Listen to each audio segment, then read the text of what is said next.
আহক আজি ড্ৰাই ফ্ৰুইটছৰ লাডু বনাওঁ যিহেতু মানুহবিলাক আজিকালি বহুত বেছি হেল্থ কনচিয়াছ হৈ গ'ল আজি ভাবিছোঁ ড্ৰাই ফ্ৰুইটছৰে লাডু বনাওঁ বুলি এয়া দেখিছেনে যি ড্ৰাই ফ্ৰুইটছ আছিলে মোৰ লগত দি দিলোঁ এইখিনি ধুনীয়াকৈ মই ৰ'ষ্ট কৰি ল'লোঁ গোটেইখিনি বস্তু অকণমান ৰ'ষ্ট কৰি লৈছোঁ একেলগতে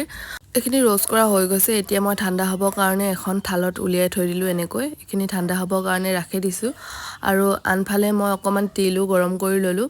তিল গৰম কৰা হৈ গৈছে আৰু এতিয়া কেৰাহীখনত অকণমান ঘি দি দিলোঁ তাতে এতিয়া মই খেজুৰকেইটা দি দিলোঁ খেজুৰ পৰিমাণটো অকণমান কমেই হ'ল যিহেতু মই খাই আছিলোঁ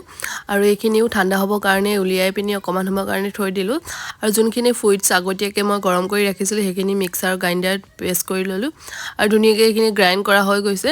আৰু এতিয়া মই খেজুৰখিনিও গ্ৰাইণ্ড কৰি ল'লোঁ দুইখিনি লগতে মিক্স কৰি ল'লোঁ দুটামান লাডু বনালোঁ ধুনীয়াকৈ এনেকৈ তাৰপাছতহে মনত পৰিলে মই ফ্লেক্স চিডটো দিয়া নাই বুলি এইফালে আমাৰ লাডু ৰেডি হৈ গ'ল আৰু খাবলৈ বিৰাট বেছি টেষ্ট হয় আপুনিও ট্ৰাই কৰিব ঘৰত আজিলৈ আহিছোঁ